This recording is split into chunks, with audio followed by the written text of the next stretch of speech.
ये कहानी है शमशान में रहने वाले एक ऐसे राक्षस की जो हमेशा इस ताक में रहता कि कब किसी कुंवारी कन्या का जनाजा उठे, कब उसका अंतिम संस्कार हो और कब वो उसकी अस्थियों को निकालकर फिर से उसे अपनी शक्तियों से जिंदा करके अपना दिल बहलाने वाला खिलौना बनाए।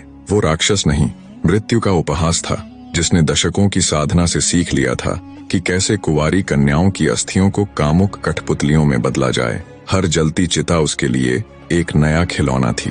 गुजरते वक्त के साथ वो दुष्ट राक्षस और भी ताकतवर होता गया। अब उसे केवल और केवल इंतजार रहता तो बस इस बात का कि कब आसपास किसी कुंवारी कन्या की मृत्यु हो और कब वो उसे पुनर्जीवित करके अपनी कठपुतली बनाए। शमशान में जब कभी किसी कुंवारी लड़की का मुर्दा शरीर दाह संस्कार के लिए लाया जाता तो उस भक्षक की आंखें चमक उठती।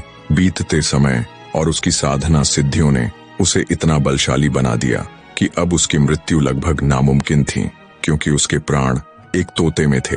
दुष्ट दानव ने उस तोते को ऐसी जगह पर रखा था जहां इंसान तो दूर कोई परिंदा भी पर नहीं मार सकता था। दरअसल वो तोता 7 समुद्रों के बीच बने एक छोटे से कोठड़े में था। उस कोठड़े तक जाने के लिए भी 7 दरवाजों को पार करना पड़ता।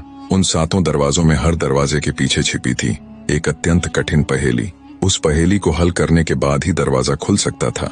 किसी भी मनुष्य के लिए 7 समुद्र पार करना ही नामुमकिन था, पर अगर कोई उस नामुमकिन रास्ते को पार कर भी लेता तो उसकी असली परीक्षा वो दरवाजे लेते, जिस कारण त्रैलोक्यसुर से पार पाना किसी मनुष्य तो क्या किसी देवता तक के लिए असंभव था। ज्यों-ज्यों उस दानव की शक्तियां बढ़ती गईं, त्यों-त्यों उसकी भूख भी बढ़ती चली गई। अब उस घिनौने राक्षस के लिए किसी पवित्र कन्या के मृत शरीर का इंतजार करना बर्दाश्त से बाहर होता जा रहा था। वक्त बीतता गया, दिन निकलते गए, धीरे धीरे दिन महीनों में तब्दील हो गए। बढ़ते समय के साथ त्रैलोक्यसुर की बेचैनी और उसके सब्र का बांध टूटता जा रहा था। फिर एक दिन वो हुआ जो कभी नहीं होना चाहिए था। त्रैलोक्यसुर अपनी प्रतिज्ञा की बेड़ियां तोड़कर किसी जीती जागती पवित्र कन्या की खोज में निकल पड़ा। जल्दी ही उसकी ये खोज समाप्त भी हो गई, जब उसे पास के ही गांव से दिन ढलने के बाद घर से निकली एक कुंवारी लड़की मिल गई, जो उस भक्षक का शिकार बन गई। हमेशा अर्धजीवित कन्याओं के साथ खेलने वाले उस दुष्ट राक्षस के मुख जब किसी पूरी तरह जीवित लड़की का खून लगा तो मारे आनंद के वो बावरा हो गया। अब तो उसका ये रोज का कृत्य हो गया था।